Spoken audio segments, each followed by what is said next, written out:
Isso aí, galera. Boa noite. Boa noite. Graça e paz. Deus abençoe a cada um de vocês. E para você que já está aí, já chegou, está junto com a gente, eu tenho uma surpresa hoje, bem legal, para aqueles que ficarem aí até o fim, né, da nossa aula.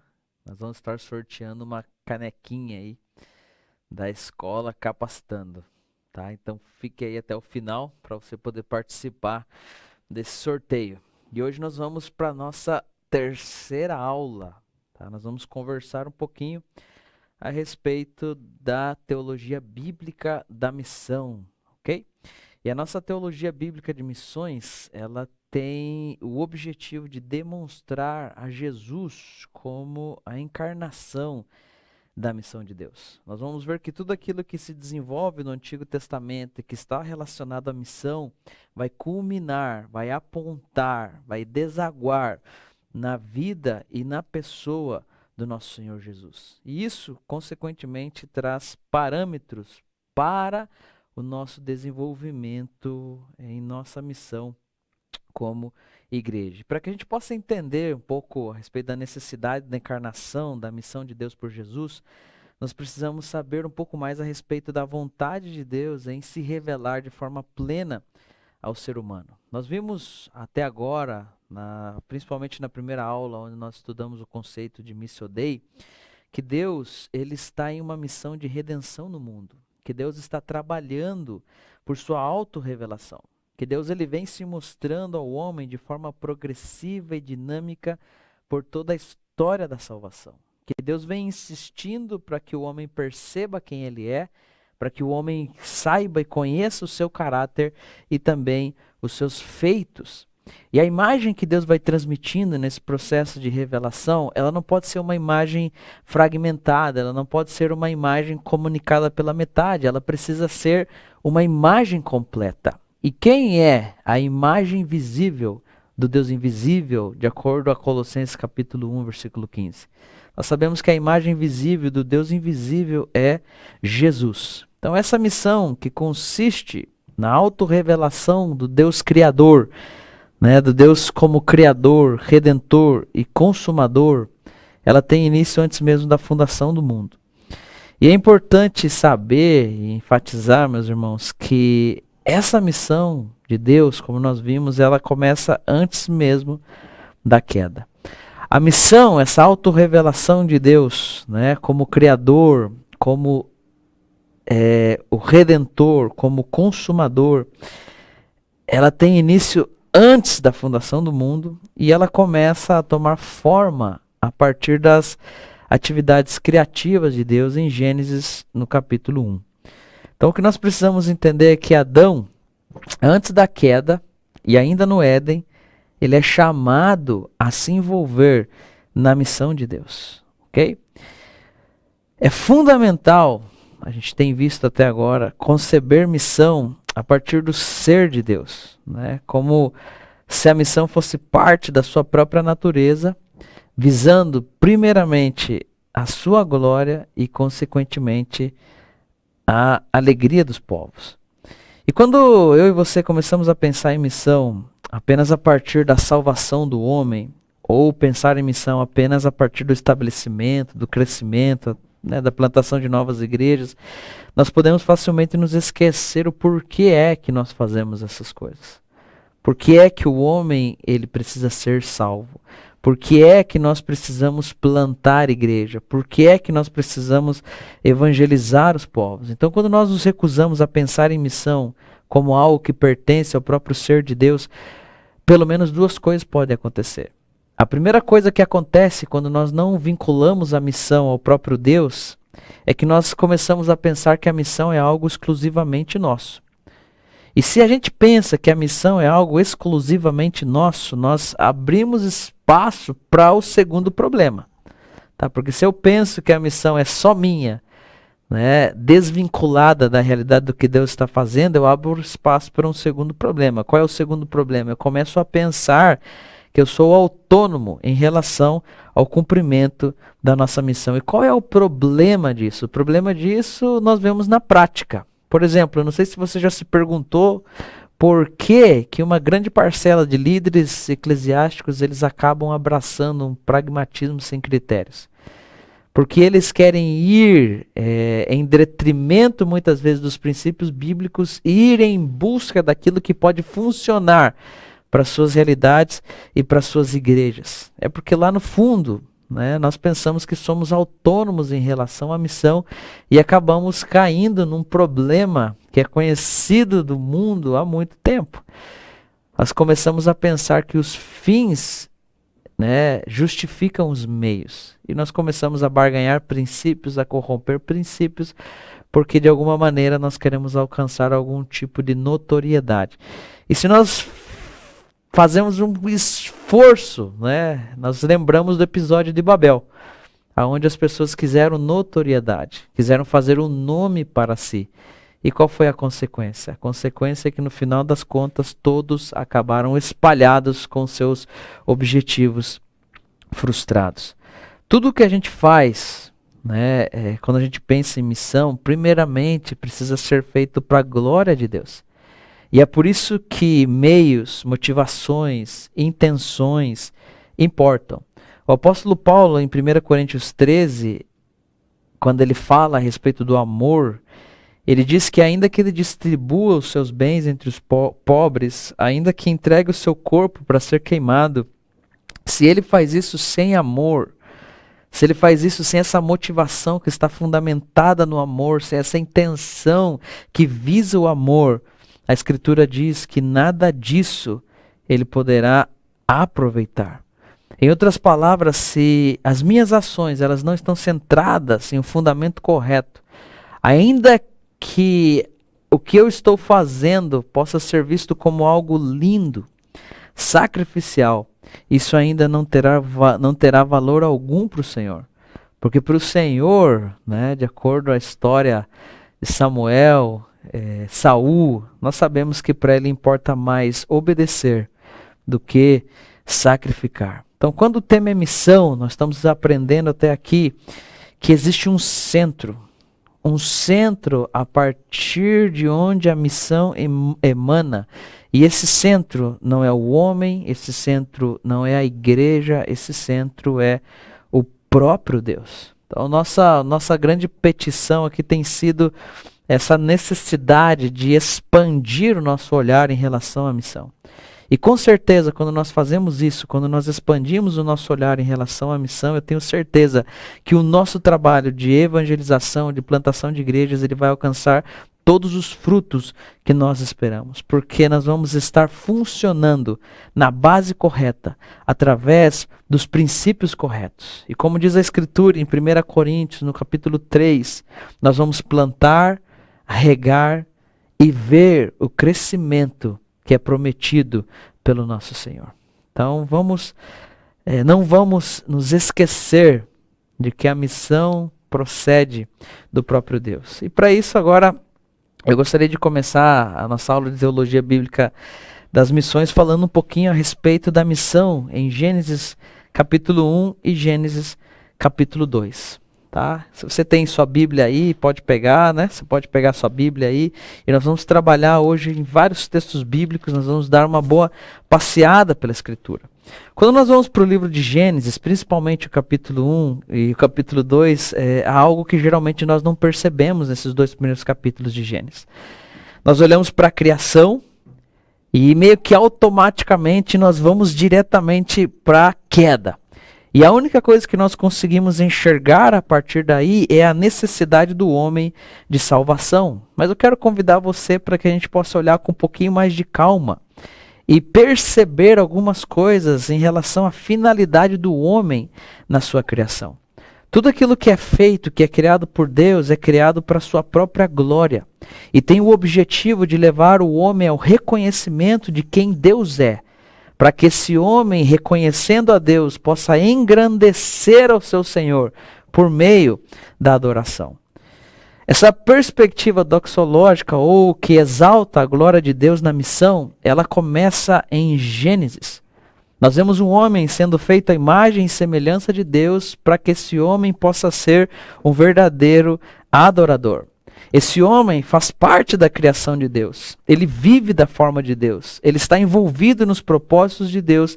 E ele tem a intenção, a missão, o objetivo de fazer com que esse Deus que ele serve, cultua, adora, possa ser conhecido até os confins da terra.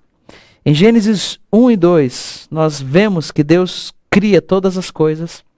Ele forma o homem e coloca o homem num jardim.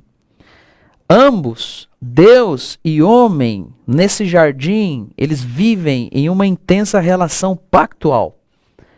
E em meio a essa relação pactual, Deus deixa claro para Adão quais são os benefícios e também as responsabilidades da sua vocação. Né? Coisas que nós hoje, como filhos de Deus, precisamos entender. Nós precisamos entender que vivemos nessa relação pactual e que existem benefícios em nossa vocação, mas também responsabilidades, coisas que precisamos fazer em relação a ela.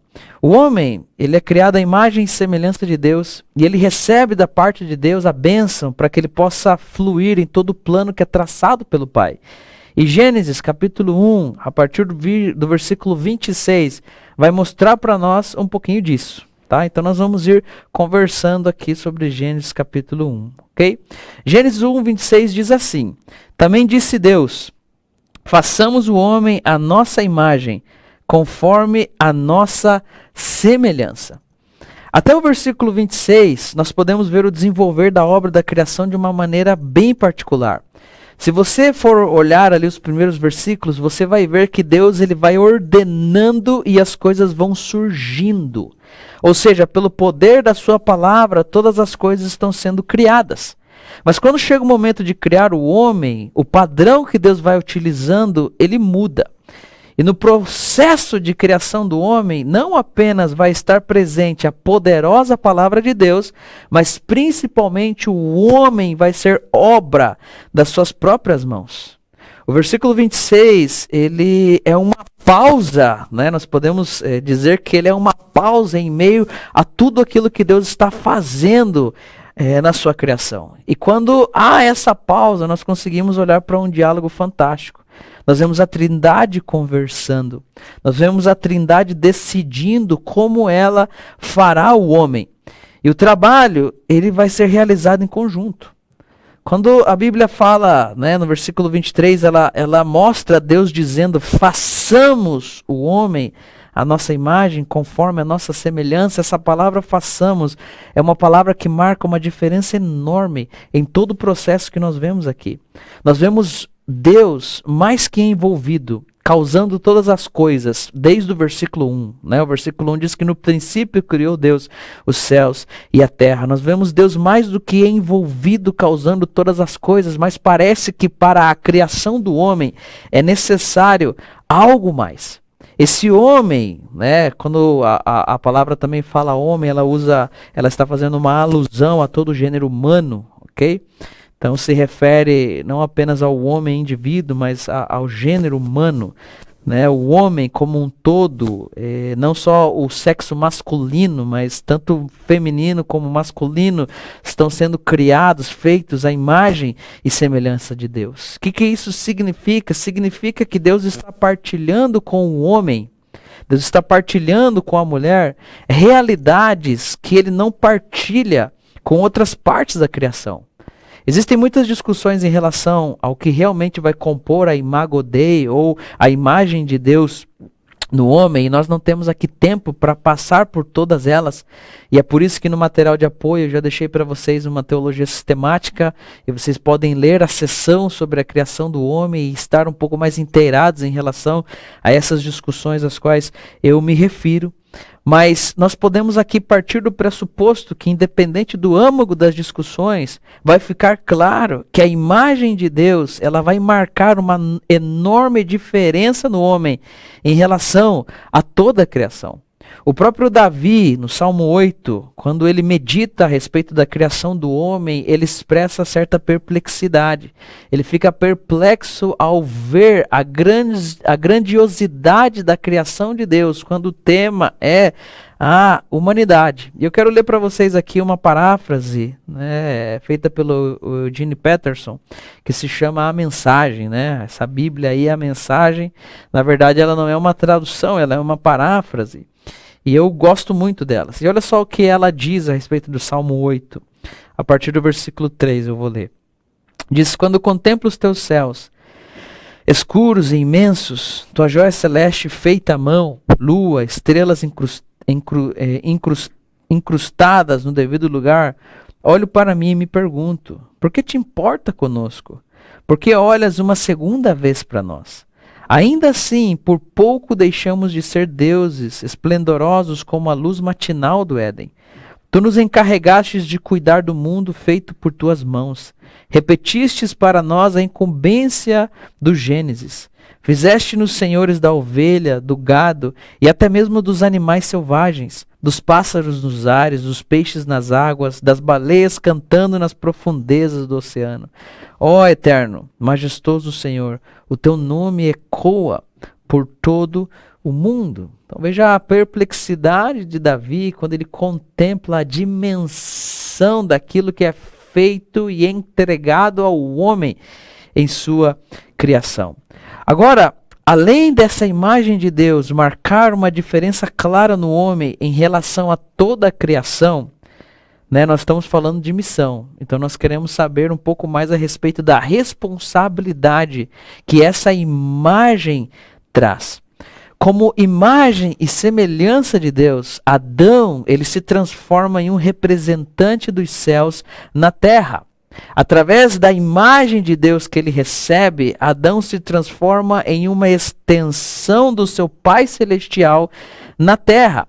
Adão se transforma em um sacerdote, em alguém que representa e mantém uma comunhão profunda com Deus. Essas são as implicações práticas da imagem de Deus em Adão. E esse homem, a Escritura continua dizendo que o homem é feito à imagem, conforme a semelhança, e é dito a esse homem: domine ele sobre os peixes do mar, sobre as aves do céu, sobre os grandes animais de toda a terra, sobre todos os pequenos animais que se movem, né, os répteis que se rastejam pela terra.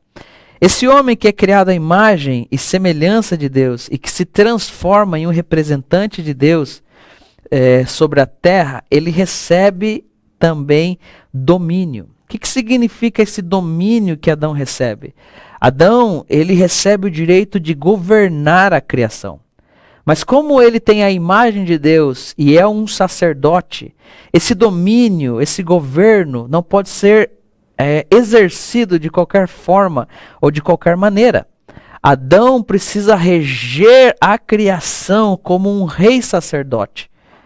Adão precisa governar sobre a criação como alguém que carrega a própria imagem de Deus, como alguém que representa o próprio Deus em sua criação.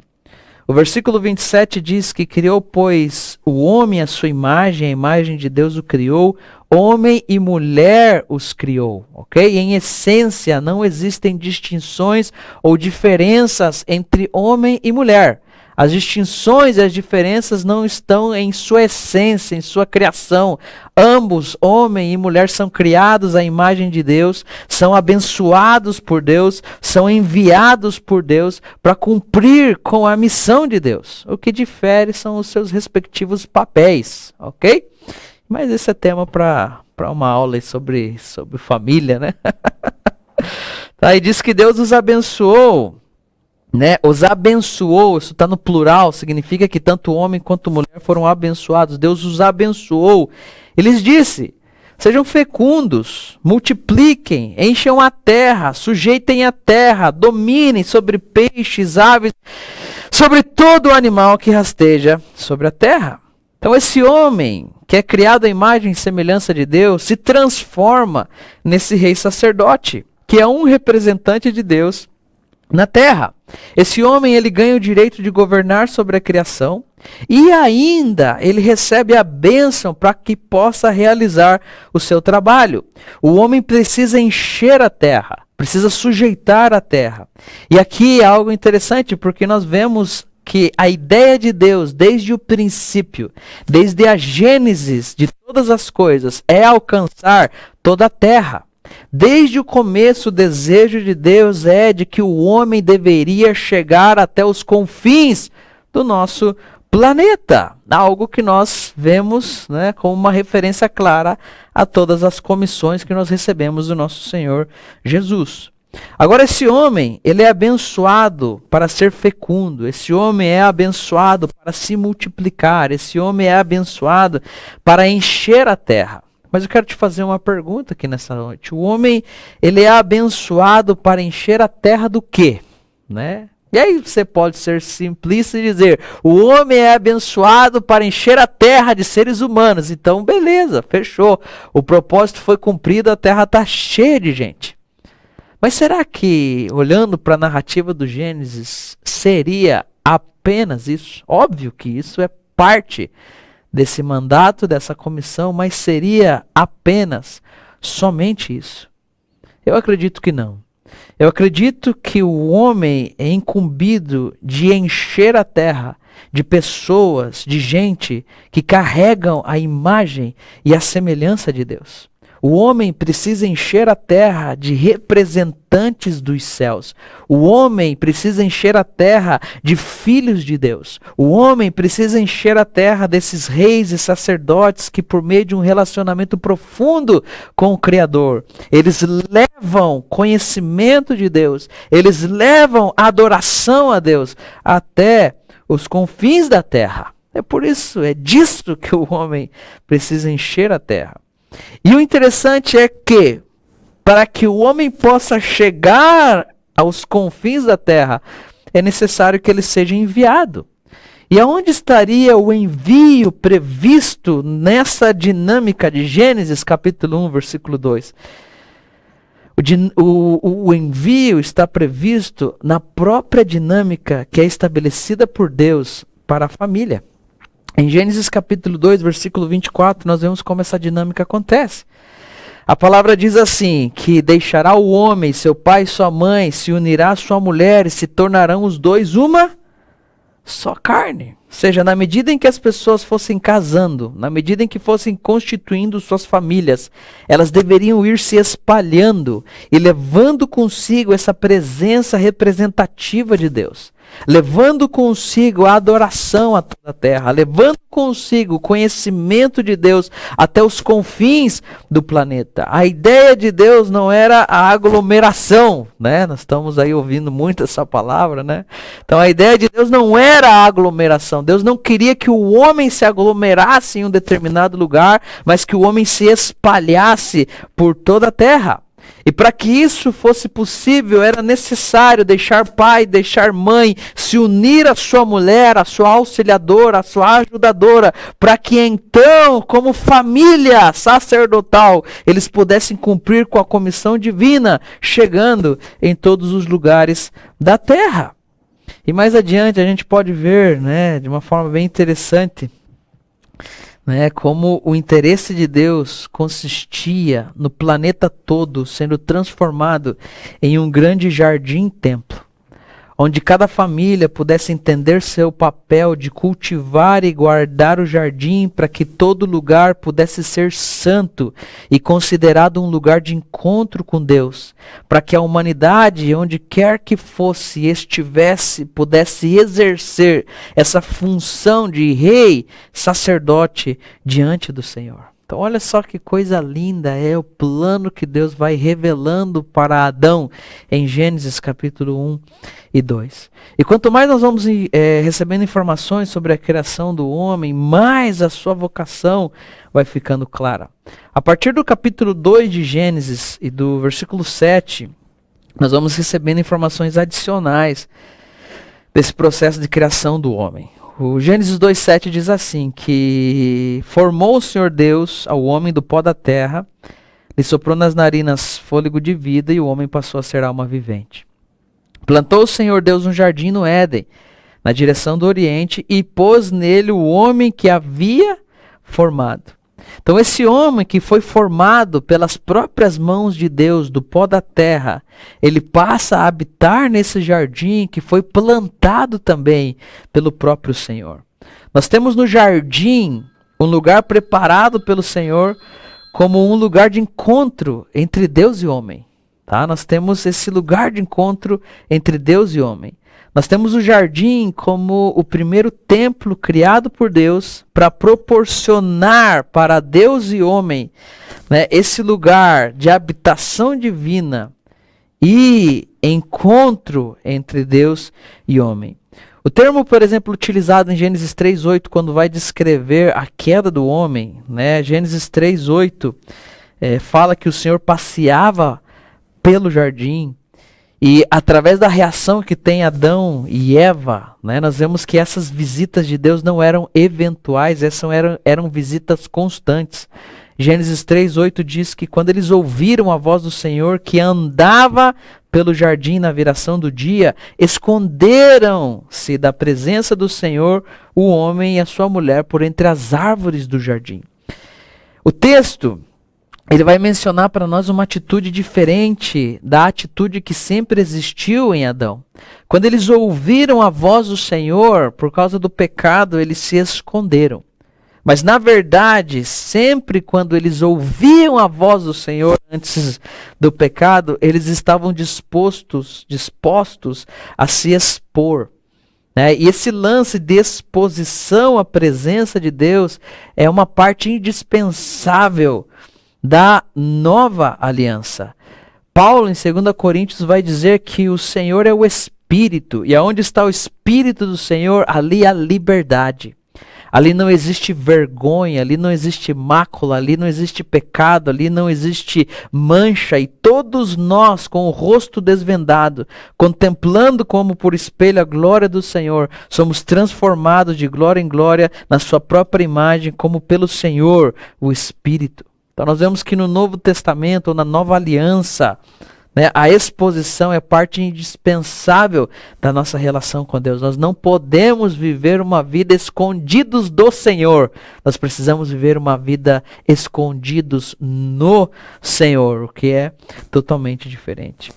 O jardim, ele era lugar de encontro. Eu estava falando um pouco a respeito do andar, que diz que o Senhor andava pelo jardim na viração do dia. Esse termo andar, em muitas passagens, ele faz referência a um relacionamento. Por exemplo, ele descreve o fato de que Enoque andava com Deus. Você lembra? Que diz que andou Enoque com Deus e já ninguém mais viu o Enoque. Agora, quando o texto fala que Enoque andava com Deus, o que significa isso? Que ele foi fazer uma caminhada lá no Parque Bacaxeri ou aqui no Parque Atuba com Deus? Não. Significa que Enoque tinha um relacionamento com Deus. Esse termo andar também é o mesmo que indica e que fala da relação que Noé tinha com o Senhor.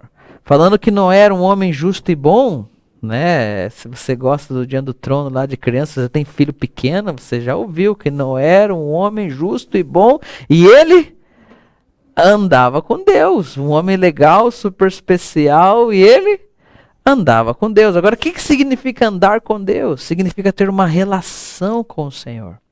Significa ter um relacionamento profundo com o Senhor. E como se não fosse suficiente, esse termo também é utilizado para descrever um dos principais propósitos do tabernáculo, algo que nós vamos ver um pouco mais para frente. Deus estabeleceu o tabernáculo em meio do seu povo para que ele pudesse andar em meio do povo e se manifestar como seu Deus. Levítico 26:11 diz assim: porém o meu tabernáculo no meio de vós, e a minha alma não vos aborrecerá. Andarei entre vós e serei o seu Deus, e vocês serão o meu povo. Então veja só que coisa fantástica. E como se ainda não fosse suficiente, nós vemos o Cristo se encarnando para habitar entre nós. É o que diz João capítulo 1, versículo 14. Essa palavra habitar significa literalmente fixar o tabernáculo. O que fala de um literal caminhar de Deus em meio ao seu povo, na pessoa do Messias, em Jesus Cristo de Nazaré. Deus, o Pai, se revelou e caminhou em meio ao seu povo. E como se não fosse suficiente, esse caminhar de Jesus em meio ao povo de Deus aponta ainda para um cumprimento escatológico, para um cumprimento futuro, para algo que ainda acontecerá e que é descrito em Apocalipse no capítulo 21.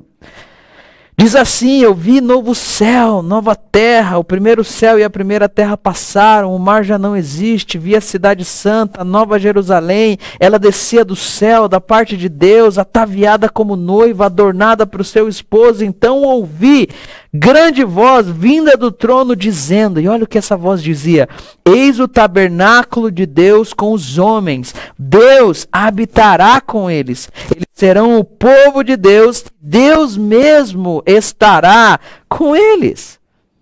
Veja só que coisa fantástica, irmão. Todo esse desejo de Deus, que é demonstrado na Escritura, esse desejo de habitar em meio do seu povo, revela e fundamenta a perspectiva doxológica da missão. Ele revela e fundamenta o fato de que as missões existem para a glória de Deus. Tudo aquilo que acontece além disso é uma consequência desse fato, de que Deus quer habitar em meio ao seu povo, recebendo a honra e a glória que é devida ao seu nome. O objetivo final da missão é a glória de Deus. É ver pessoas reconhecendo em adoração quem Deus verdadeiramente é. É pessoas exultando no Senhor porque foram amadas, alcançadas, salvas por Ele, e que agora já não podem mais se aguentar e em espírito e em verdade precisam adorar aquele que os alcançou. Isso é fantástico. Agora, ver o começo de tudo isso sendo escancarado ali no livro de Gênesis e continuando de forma massiva e progressiva no desenvolvimento da história bíblica, precisa nos levar a alinhar as nossas motivações na missão. Nós precisamos alinhar as nossas motivações na missão com aquilo que nós estamos vendo na Escritura. E algo aqui é extremamente claro. Deus redime o homem por meio da obra de Cristo naquela cruz, para que esse homem possa viver a sua vida para a glória de Deus e seja um verdadeiro adorador. Em outras palavras, para que esse homem volte à posição que Adão tinha de ser sacerdote e rei.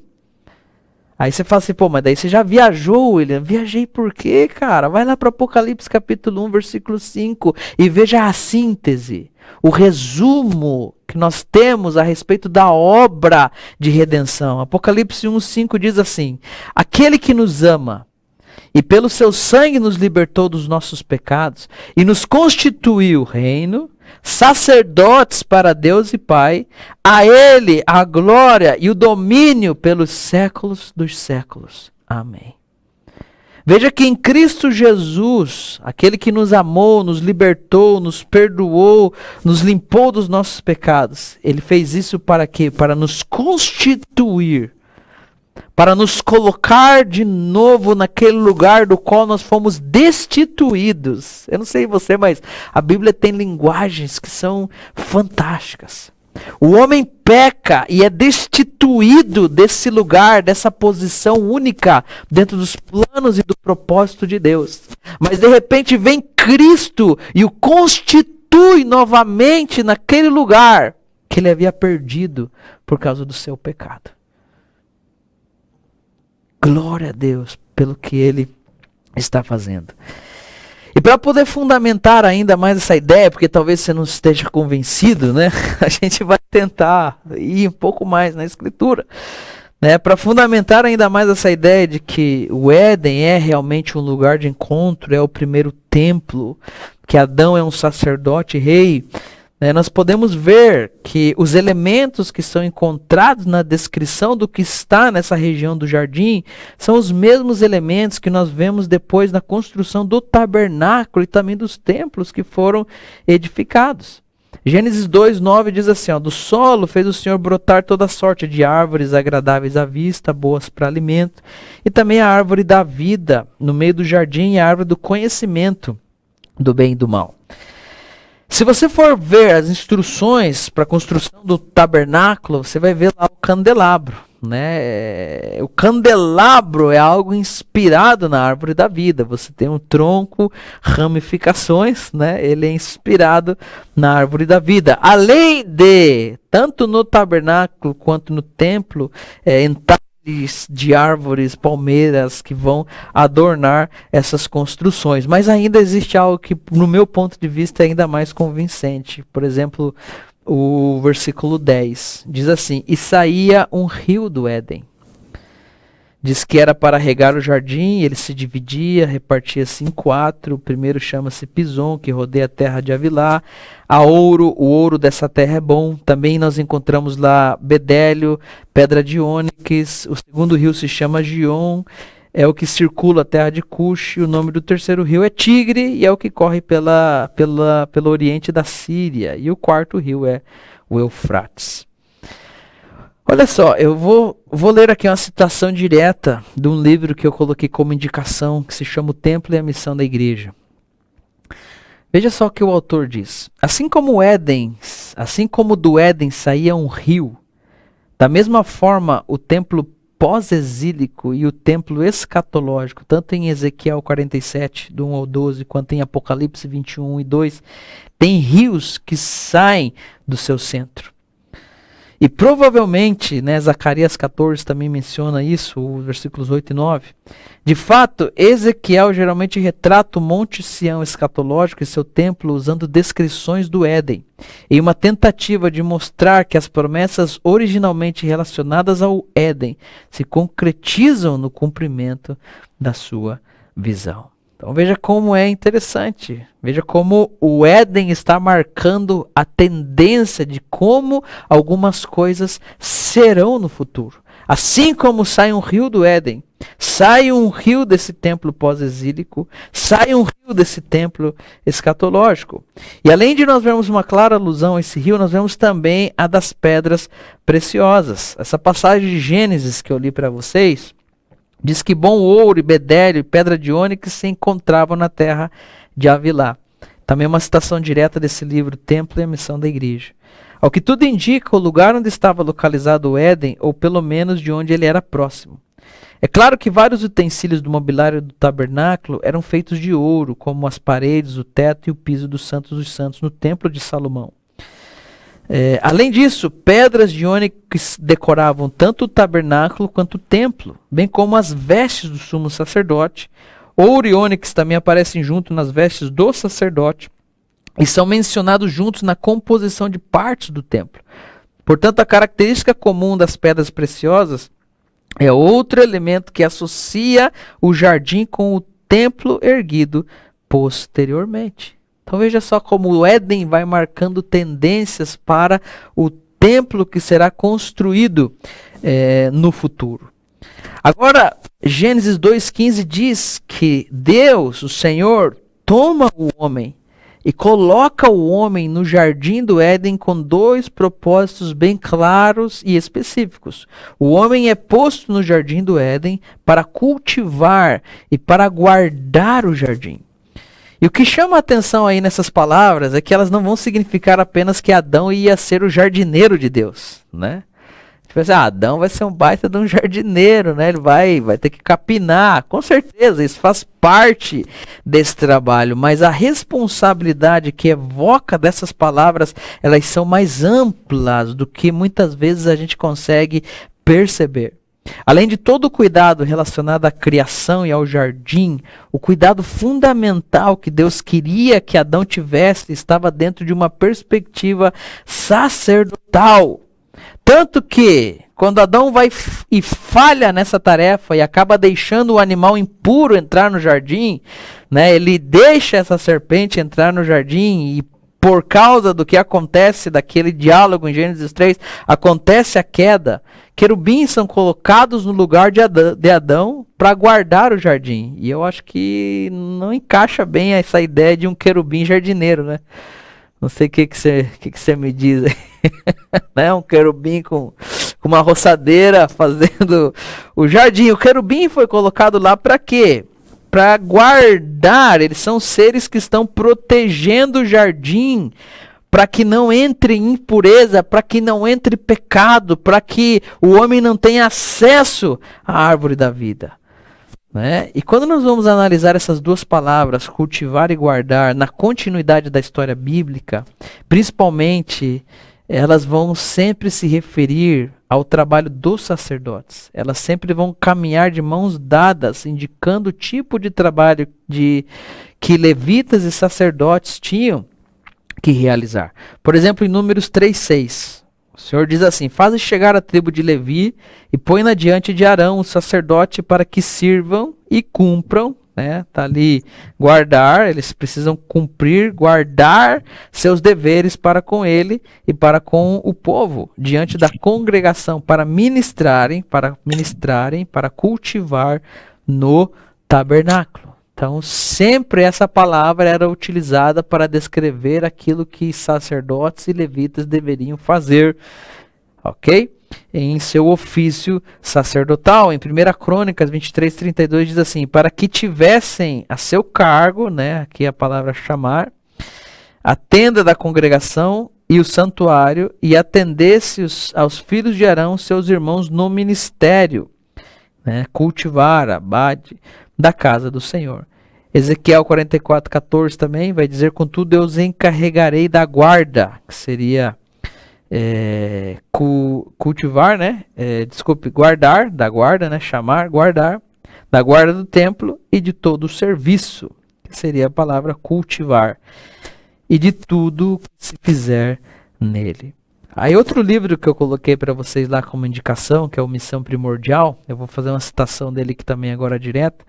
O autor do livro diz assim: se uma das funções dos levitas era de guardar a entrada do templo para que nenhum animal impuro, coxo ou defeituoso entrasse no espaço sagrado, o pecado de Adão também constituiu em falhar nessa função sacerdotal de guardar o jardim-templo, permitindo que o veneno e as mentiras da serpente contaminassem e profanassem o santuário.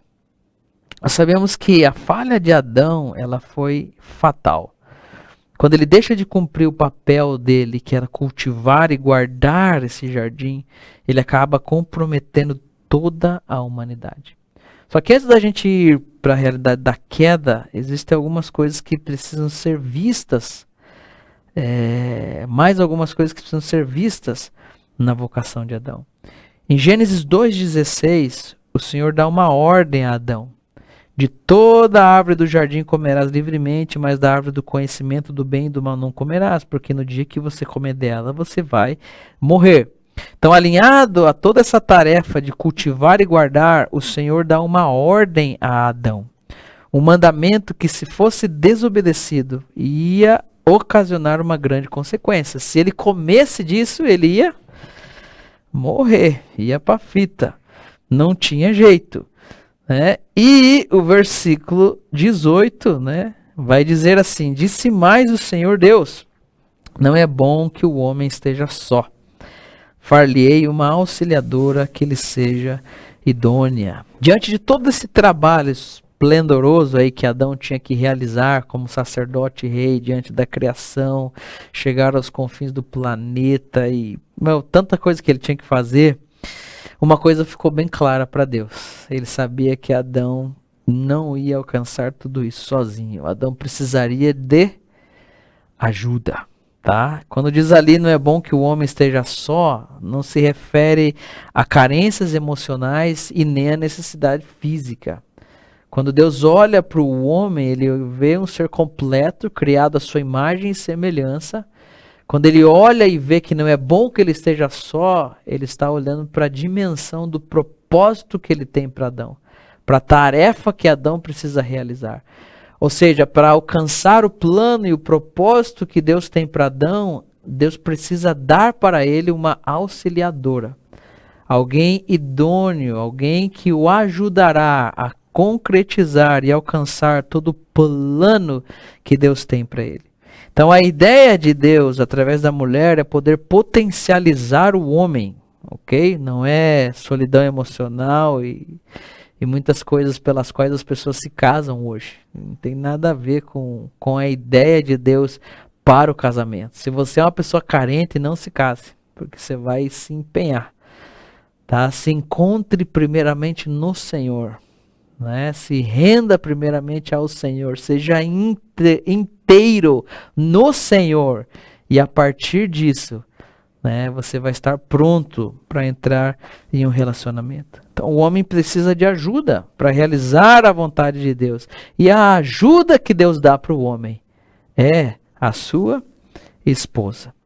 Agora, em toda essa história linda, nós temos um mas, né? Mas algo acontece. Chegamos em Gênesis capítulo 3, versículo 1. Mas a serpente, mais sagaz que todos os animais selváticos que o Senhor tinha feito, disse à mulher: é assim que Deus disse, não comerei de toda a árvore do jardim? E, infelizmente, né, nós estamos com o tempo reduzido, não dá para tratar tudo. E infelizmente a gente sabe que a consequência desse diálogo é a própria queda do homem em pecado. E pelo fato de Adão ter desobedecido e ter quebrado a aliança que ele tinha com Deus de forma deliberada, Adão precisa encarar as consequências. E o que acontece com Adão? Adão é destituído, né? Romanos é muito claro, o salário do pecado é a morte, né? O homem peca e é destituído da glória de Deus. Então o homem é destituído de toda a realidade do propósito de Deus, e a expulsão do Éden vai representar esse fato. O homem, através da queda, ele não apenas vai perder comunhão com Deus, mas o homem perde principalmente essa posição que ele ocupava, essa posição única dentro dos propósitos de Deus. Adão, por meio do seu pecado, ele é destituído, ele é tirado, ele ficou curto, ele já não pode mais alcançar esse propósito sublime que está relacionado à glória de Deus. E naturalmente o que acontece com Adão? Ele começa a seguir um caminho inverso, né? Distanciando-se dessa proposta inicial feita pelo Senhor. Mas a gente não deve esquecer que ainda que uma situação delicada se configurou, há muitas percas, muitas dores, mas é aí onde Deus começa a se revelar como nosso Redentor e promete a cada um de nós redenção. E aí nós chegamos em Gênesis 3,15. Em Gênesis 3,15 nós temos a primeira promessa de Deus vinculada à redenção do homem. Deus diz: eu porei inimizade entre ti e a mulher, entre sua descendência e o seu descendente. Este te ferirá a cabeça, e tu lhe ferirás o calcanhar. Deus está dizendo que aquele que ia descender da mulher, para nós que temos a revelação, né, muito mais ampla do que aquele que estava ouvindo isso naquele momento, que era Adão, sabemos, né, que o próprio Cristo é aquele que esmaga a cabeça da serpente. O próprio Cristo é o descendente que nasce de mulher, como diz Gálatas 4,4, que chegando à plenitude dos tempos, nasceu, né, o Cristo, nascido de mulher, debaixo da lei, para redimir os que estão debaixo da lei. O próprio Cristo é aquele que esmaga a cabeça da serpente. A história bíblica, ela mostra que aquilo que acontece com Adão respinga em todos nós. Em outras palavras, acontece também com todos nós. Nós vamos vendo na narrativa de Gênesis que tudo continua mal. Nós temos aí o primeiro assassinato com Caim e Abel. Nós vemos que a decadência da humanidade é violenta. Nós temos o dilúvio. No dilúvio, a humanidade é julgada. E nesse mesmo ato de juízo, Deus ele dá esperança. Ele derrama da sua misericórdia, faz uma aliança, renova a sua aliança com Noé, com seus descendentes, né? A humanidade parece que não aprende a lição do dilúvio, eles continuam caminhando em suas próprias vontades, desejos, ideias, planos, propósitos, se esquecendo daquilo que o Senhor tem preparado para eles, e eles decidem agora em Babel o destino do mundo, né? Eles tinham uma ordem de se espalhar por toda a terra, mas eles resolvem se juntar para alcançar bênção, prosperidade, para ter um grande nome sobre a terra. Mas aí nós vemos em Gênesis 11, Deus vem para intervir nesse propósito humano. Ele confunde as línguas e ele espalha essas nações por toda a terra. E qual que é a mensagem que a gente aprende de tudo isso? É que o homem, ele não pode salvar a si mesmo, né? É aquela doideira dos teólogos, né? Diz que o homem não pode salvar a si mesmo, mas ao mesmo tempo Deus não nos salva sem nós, né? Existe uma loucura nessas coisas que os teólogos inventam, mas é uma verdade. O homem, ele não pode salvar a si mesmo. E é por isso que constantemente nós vemos na Escritura a intervenção dos céus. É por isso que nós vemos Deus intervindo e tocando em pessoas. E a partir do momento que Deus toca em pessoas, algo acontece, né? E Deus o que espera é obediência. E Deus o que espera é uma atitude da nossa parte em relação àquilo que Ele nos está pedindo. E aí nós chegamos em Gênesis 12. Né? Em Gênesis 12 nós vemos o chamado, a vocação, o direcionamento de Deus para Abraão. A partir dele, o pai levantaria uma grande nação. E essa grande nação que viria a partir da semente de Abraão seria luz, seria modelo a outras nações. Nas palavras do Michael Gorin, um livro que eu já indiquei para vocês, a Igreja Missional na Bíblia, ele diz que em Gênesis 12, Deus revela a estratégia que irá adotar em sua missão para resgatar a criação. Como é que Deus vai fazer para resgatar? Né? Ele revela isso em Gênesis 12. Ele mantém, né, quando faz a promessa para Abraão, nós vemos que ele mantém a intenção que está apresentada em Gênesis 3,15, levando adiante, né, em um contexto de muitas complicações, a promessa. E ele chega na hora de literalmente formar um povo, que será um povo separado entre todas as nações da terra. A gente poderia separar o livro de Gênesis, irmãos, em duas partes. A primeira parte seria do capítulo 1 ao capítulo 11. A história geral da humanidade, encabeçada por Adão. E do capítulo 12 até o final do livro, nós temos a história específica da formação do povo de Deus, que é encabeçada por Abraão. E para a gente poder entender melhor essa promessa que foi feita por Deus a Abraão, nós precisamos ter clareza em relação àquilo que é relatado do capítulo 1 ao capítulo 11. E aí o Gorin vai poder nos ajudar um pouco mais na nossa compreensão. Gênesis do 1 ao 11 conta a história da criação divina do mundo. Como esse mundo é criado com um lugar especial conferido à humanidade. Fala também da rebelião humana, que destrói a bondade e a harmonia do mundo, e do crescimento abominável do pecado à medida que esse pecado se alastra por toda a terra. Fala da resposta de Deus ao pecador por meio do juízo e da promessa e do compromisso de Deus de preservar e restaurar a criação. Então são três importantes características dessa narrativa que compõem o pano de fundo da promessa de Deus a Abraão em Gênesis 12. Então nós vemos um Deus se revelando como Criador, como Redentor, né, nesses episódios. Como aquele que cria, que julga, que pactua, que exerce misericórdia e que está disposto, né, a levar adiante a realidade do seu plano e do seu propósito. De forma geral, a complicação na qual a humanidade vai se metendo, ela alcança um ápice em Babel. E quando eles decidem não mais se espalhar sobre a terra, Deus, ele tem que descer, confundir as línguas e acabar com toda a unidade de propósito entre eles. E é justamente nesse cenário confuso e caótico que Deus vai chamar Abraão. E aí nós chegamos lá em Gênesis capítulo 12. Okay? O chamado de Abraão. Abraão, Ouve o Senhor dizendo: sai da tua terra, da tua parentela, da casa do seu pai, vai para a terra que eu te mostrarei. De ti eu farei uma grande nação, te abençoarei, te engrandecerei.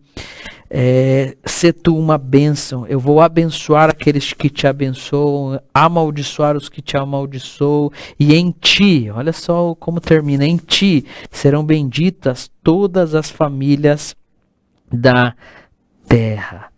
Okay? Então a intenção de Deus agora é desfazer toda a maldição vista até agora na história da humanidade, fazendo de Abraão uma grande nação que abençoaria as nações da terra.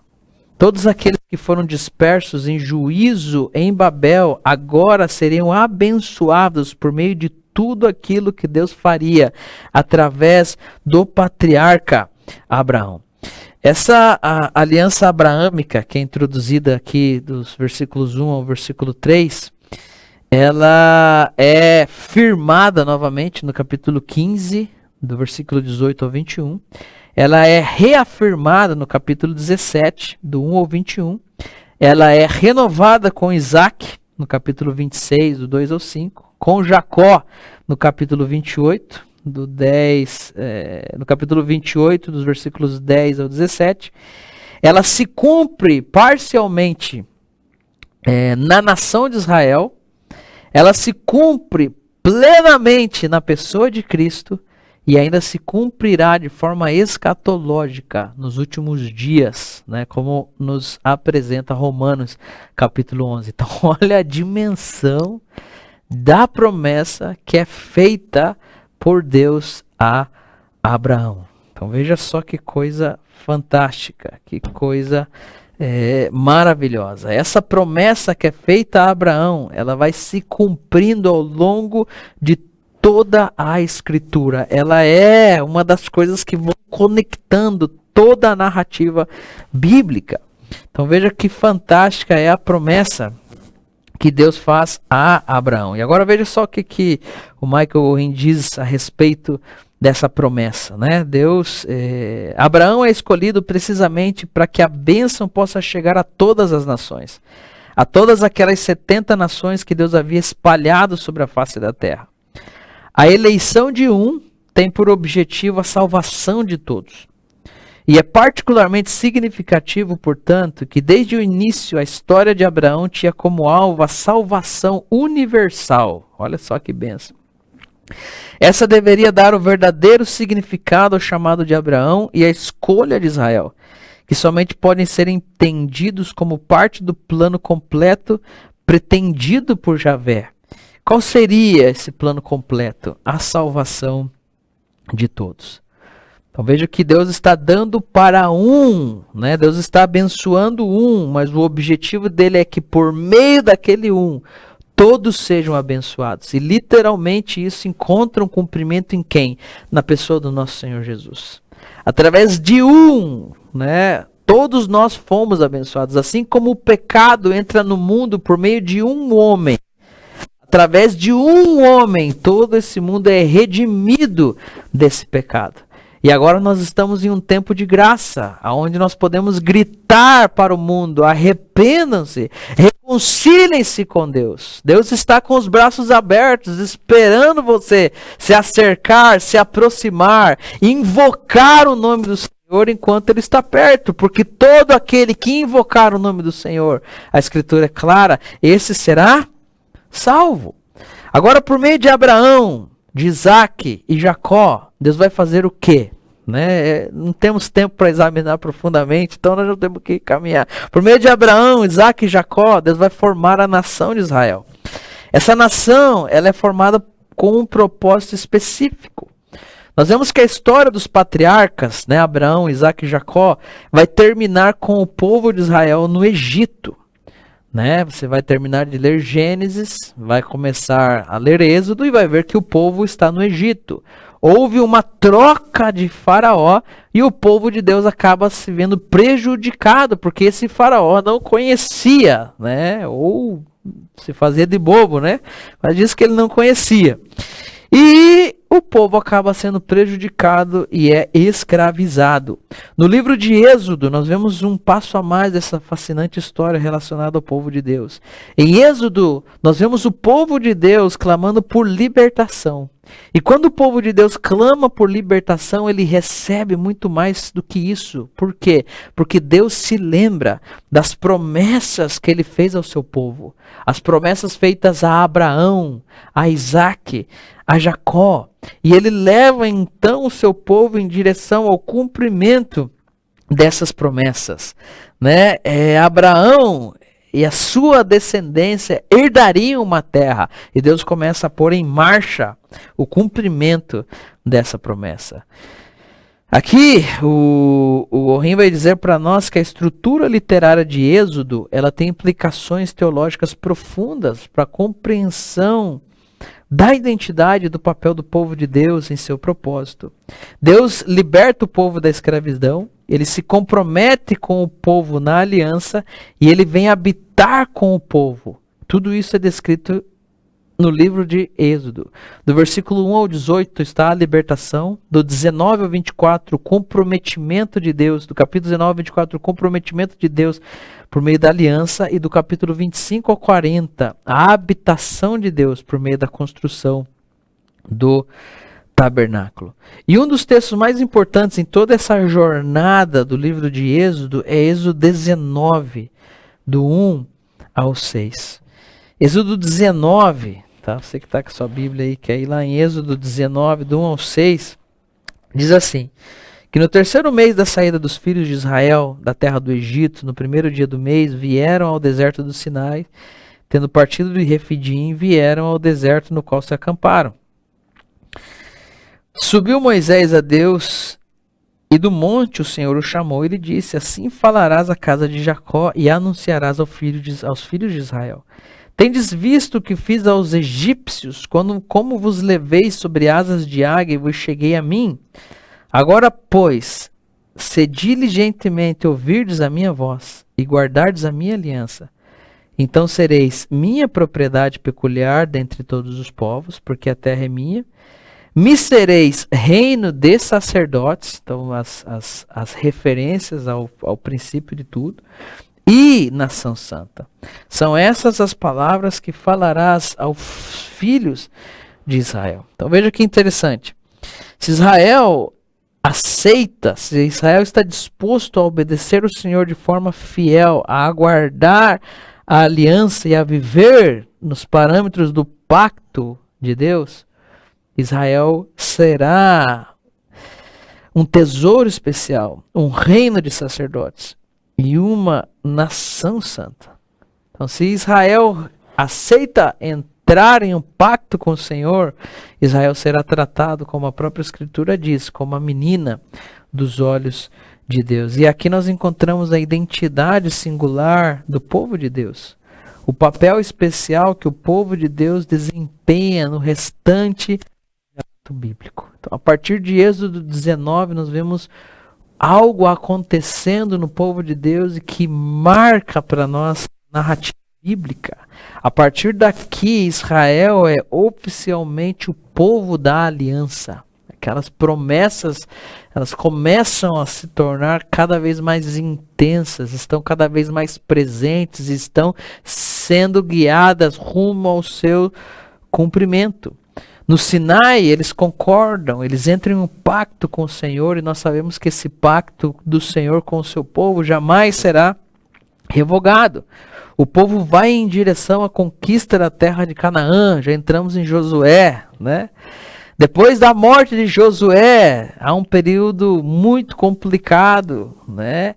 Em meio a outro processo mais adiante, Israel pede um rei, recebe Saul. Saul é reprovado pelo Senhor, mas Deus levanta um homem segundo o seu coração, e esse homem começa um trabalho de unificação do reino de Israel. Esse homem é Davi. Davi é bem sucedido em sua missão. Mas quem desfruta da plena paz e de um reino unificado não é Davi, porque Davi era um homem de guerra. Quem desfruta é seu filho Salomão. E no reinado de Salomão nós temos o ápice do cumprimento dessa missão de Israel como povo de Deus. Nós temos ali, né, a missão nos termos do Antigo Testamento sendo cumprida com maestria. Nós temos um templo e nós temos as nações se dirigindo a Israel, a esse templo, para saber, para conhecer a sabedoria do Senhor e para adorá-lo em seu templo. Mas infelizmente as coisas não perduram. Depois da morte de Salomão, o reino é dividido. E chega então um momento que é marcado pela ademoestação do Senhor através dos seus servos, os profetas. A partir daí a situação de Israel já não é a das melhores. O povo começa a desobedecer os mandamentos do Senhor, a não cumprir com os termos propostos na aliança. Eles desvalorizam o pacto que tem com o Senhor e vão em direção a um caminho que culminará no exílio do povo de Deus.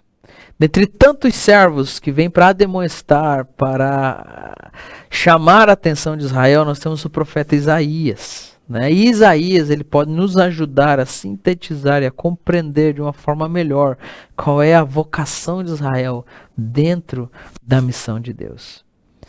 Israel é o servo do Senhor, um servo criado para a sua glória, feito para os seus propósitos e sustentado para cumprir com a missão do Eterno na terra. Nada diferente daquilo que nós vemos lá no primeiro homem, Adão. Ok? Se você for ler aí o livro do profeta Isaías a partir do versículo 40, você vai se deparar com toda essa realidade. No capítulo 49, no versículo 6, Isaías vai falar da vocação de Israel e vai ampliar o conceito da vocação de Israel, deixando ainda mais claro qual é a vontade de Deus. Isaías 49, 6 diz: sim, diz ele, pouco é o seres meu servo, para restaurares as tribos de Jacó e tornares a trazer os remanescentes de Israel. Também te dei como luz para os gentios, para seres a minha salvação até a extremidade da terra. Então, esse versículo é extremamente claro. Nós vemos Israel como uma nação sendo chamado para ser luz e para levar a salvação do Senhor até os confins da terra. A missão de Israel era revelar, santificar o nome de Deus por onde quer que eles fossem. Eles eram sendo bênção e abençoando as nações. Mas infelizmente nós vemos que Israel começa a agir uma vez mais contrariando o seu chamado e em vez de abençoar, de santificar o nome de Deus, o nome de Deus acaba sendo profanado por eles. Há uma inversão de valores em Israel, há uma desconsideração em relação à sua vocação. Eu não sei se isso faz algum sentido para nós hoje, né? Uma inversão de valores, uma desconsideração da vocação que eles tinham recebido. O profeta Ezequiel vai denunciar a Israel de uma maneira dura, mostrando o problema que eles geraram pela ausência de um testemunho fidedigno. Ezequiel 36, 22 diz: diga à casa de Israel, assim diz o Senhor, não é por amor de vocês que eu faço isso, ó casa de Israel, mas pelo meu santo nome que vocês profanaram entre as nações por onde foram. Veja aquilo que Deus propõe em Adão, em Abraão, nos patriarcas, para Israel. Veja como Israel vem desconsiderando uma linha, uma longa linha, que vem desde o Gênesis até o profeta Ezequiel. Eles deveriam santificar o nome de Deus por meio do seu testemunho, abençoar as nações por meio do seu estilo de vida, despertar nas nações o desejo de que eles conhecessem, adorassem e louvassem o Senhor, para que a verdade do Senhor, a sabedoria, a lei do Senhor pudesse chegar até os confins da terra. Mas o que eles fizeram foi profanar o nome do Senhor por onde quer que eles foram. O versículo 23 diz: Vindicarei a santidade do meu grande nome, que foi profanado entre as nações, o qual profanaste no meio delas. As nações saberão que eu sou o Senhor, diz o Senhor Deus, quando eu vindicar a minha santidade perante elas. Eu não sei você, mas parece que tudo está perdido, né? Nós estamos cheios de promessa, mas parece que ninguém consegue de fato e de direito cumprir com tudo aquilo que está sendo proposto pelo Senhor. Mas eu quero dizer para você que ainda que Israel agisse de uma maneira contrária à sua vocação, isso não teve poder para interferir no plano e no propósito eterno do Pai. Deus ele traz promessas de renovo em relação à sua aliança. E nós temos as palavras, né, da nova aliança para nós, Jeremias 31, né, Ezequiel 36, deixam isso claro. Nada vai fugir do controle de Deus. E nessa história, onde nós estamos vendo a revelação progressiva de Deus, ainda existe alguém que pode ser, que pode fazer e que pode cumprir com toda a vontade do Senhor. Aquele que é literalmente a revelação última e mais precisa de quem Deus é. E esse nada mais, nada menos é do que o nosso Senhor Jesus. Toda essa sucessão de altos e baixos, de fracasso e de aparente falta de sucesso, ela só pode ser superada pelo servo do Senhor. Ela só pode ser superada, experimentada, vivenciada por Jesus. Jesus ele veio como aquele que tem a autoridade. Ele veio com grande autoridade na plenitude dos tempos para literalmente cumprir com esse plano que é traçado pelo Pai desde antes da fundação do mundo. Jesus, ele é o servo do Senhor que encarnou a missão de Deus e que cumpriu com os desígnios do seu Pai. Não sei você, mas agora fica fácil entender por que naquele dia, naquele batismo, os céus se abriram. E se ouviu uma voz que dizia: Esse é meu filho amado, em quem eu tenho tanto prazer. Imagine tudo isso acontecendo na história.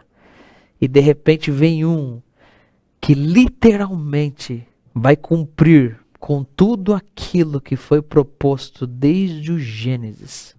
É muita alegria, né? Meu Deus do céu! Jesus de Nazaré! Agora imagine. Você acha que o céu não se abre sobre alguém assim?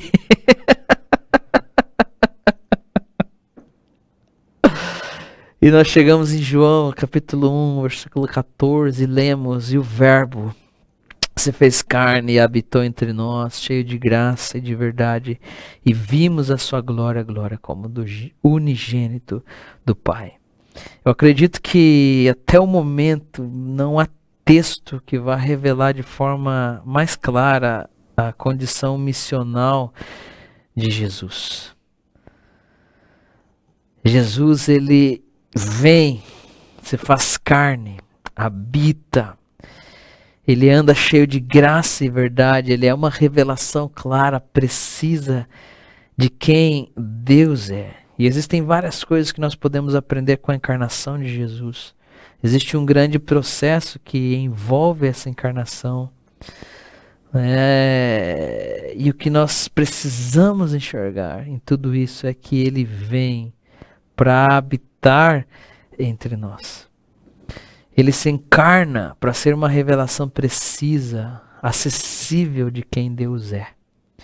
Ele vem para mostrar para nós toda a verdade de Deus. Ele vem para ser esse rei, esse profeta, esse sacerdote que pode transmitir com propriedade, com conhecimento de causa, a verdade do Senhor.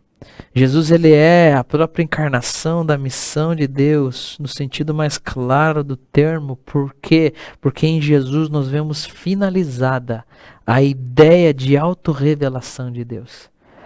Se a missão de Deus, se a Missio Dei consiste em sua autorrevelação, nós vemos uma concretização parcial nessa missão. Por quê? Porque Jesus é o esplendor da glória de Deus. Porque Jesus é a imagem visível do Deus invisível. Jesus, ele não é somente o ponto mais alto, mais sublime, mas também é o ponto final da revelação de Deus. O mundo foi preparado, os tempos se cumpriram para que na plenitude dos tempos Jesus pudesse se manifestar, revelando-nos de maneira profunda e definitiva a glória do Pai. E é em Jesus, irmãos, que nós podemos ver exemplos claros do que é ser um missionário, do que é ser missional, do que é estar envolvido em missão, do que é fazer missão, do que é cumprir a missão, porque em Cristo Jesus nós vemos a incorporação da missão de Deus e a execução com maestria dessa missão. Jesus, como pessoa, ele revela a Deus. E dentre os homens, em meio aos homens, revelando a Deus aos homens, Jesus cria pontes para que esses homens possam executar de maneira prática e cotidiana a vontade do Pai. No seu ministério terreno, Jesus ele cita duas profecias que ele fez questão de mencionar o seu cumprimento. Nós temos Isaías 42 e Isaías 61. E quando nós lemos essas profecias, eu vou deixar aí como lição de casa para vocês, Isaías 42, 61, nós vemos que Jesus é o servo do Senhor. Que Jesus é alguém que não conhece as frustrações dos desígnios de Deus. Jesus é aquele que leva adiante o plano e a vontade do Pai. Ele não encontrou as dificuldades que Israel encontrou. Ele é aquele que tem o Espírito, a unção. Ele é aquele que trabalha, que ministra o seu povo na realidade da nova aliança. Em Isaías 42, nós vemos o anúncio do trabalho do servo do Senhor. E em Mateus 12, do 15 ao 21, nós vemos na prática como o servo do Senhor realiza o seu trabalho. Não há ninguém mais missional do que Jesus. Não há ninguém que viva de maneira mais clara e simples a missão como Jesus. Na pessoa de Jesus, nós vemos o dia a dia de alguém que resolveu viver a sua vida baseado na missão de Deus e não em suas próprias vontades e desejos. Nós vemos que todas as vezes que Israel falhava em sua vocação, ele falhava porque desconsiderava aquilo que Deus tinha pedido e começava a caminhar em direção aos seus desejos, às suas vontades, às suas realizações. Com Jesus não temos esse tipo de problema. E como servo do Senhor, Jesus ele teve que ir na prática em contra de muitas realidades. Jesus ele teve que lutar contra falsos conceitos, ele teve que lutar contra falsos ensinos, contra tradições, costumes, religiosidade, mas ele não faz isso de forma agressiva, no sentido de que ele não sai por aí brigando, buscando discussão com ninguém, mas o fato de que ele vive uma vida posicionado na verdade, faz com que ele tenha que ter esses embates, faz com que ele tenha que ter essas discussões, faz com que ele tenha que confrontar essas mentalidades, faz com que ele tenha que enfrentar esses desafios. Quando Jesus se envolve na missão de Deus, ele está disposto a fazer a obra do Pai. E a obra do Pai, biblicamente falando, ela consiste em levar as pessoas a crer em Jesus para que elas possam conhecer ao Deus verdadeiro. É algo muito parecido com o que nós temos no começo de tudo. No começo de tudo, nós temos um homem feito à imagem e semelhança de Deus, que o conhece, que o adora, que se encontra com ele na viração do dia. Esse homem precisa tomar desse conhecimento e fazer com que isso chegue aos confins da terra. Ele falha, Deus levanta outro que falha, levanta outro que falha, mas Cristo Jesus, ele não falha. ele persiste, ele continua. E ele alcança o seu objetivo. E ele faz com que as pessoas possam conhecer ao Pai. João 17 diz que a vida eterna é esta. O que é a vida eterna? Que te conheçam a ti, o único Deus verdadeiro, e a Jesus Cristo, a quem enviaste. Jesus, ele vem realizando, cumprindo, fazendo coisas que até o momento, em muitos aspectos, eram apenas promessas, mas que encontram cumprimento na vida, na maneira e na forma como o Messias trabalha. Agora, não existia maneira mais precisa de se revelar ao ser humano do que se encarnando. Deus, ele queria revelar a sua beleza, a sua majestade, né, de forma clara e simples. E não existia outra maneira a não ser por meio da encarnação. Nós estudamos sobre missões e nós precisamos pensar em Jesus como esse missionário. Jesus invadiu um universo novo, né? Invadiu, entre aspas, um universo novo. Ele precisou se ambientalizar nesse universo, se contextualizar, né? Foi necessário conhecer comandos, regras, maneiras. E não há melhor maneira de fazer isso do que habitando entre o povo que se quer trabalhar. Há um paralelo interessante. Adão é criado como um homem formado. Já Cristo, ele vem como alguém que precisa se formar. Lucas 2,52 diz que crescia Jesus. Jesus teve que crescer. Hebreus fala que ele aprendeu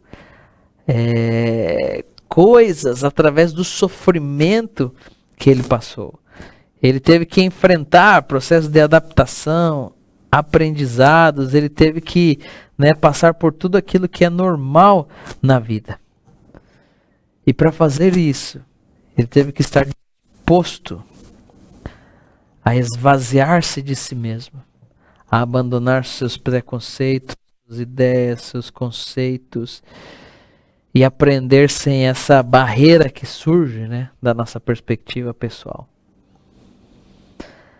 Se nós queremos seguir os passos de Jesus, nós precisamos estar dispostos a caminhar por esse mesmo caminho.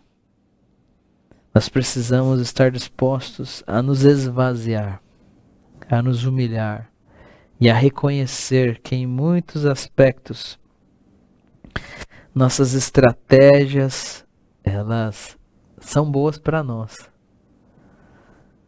Mas será que elas fazem parte daquilo que Deus está fazendo?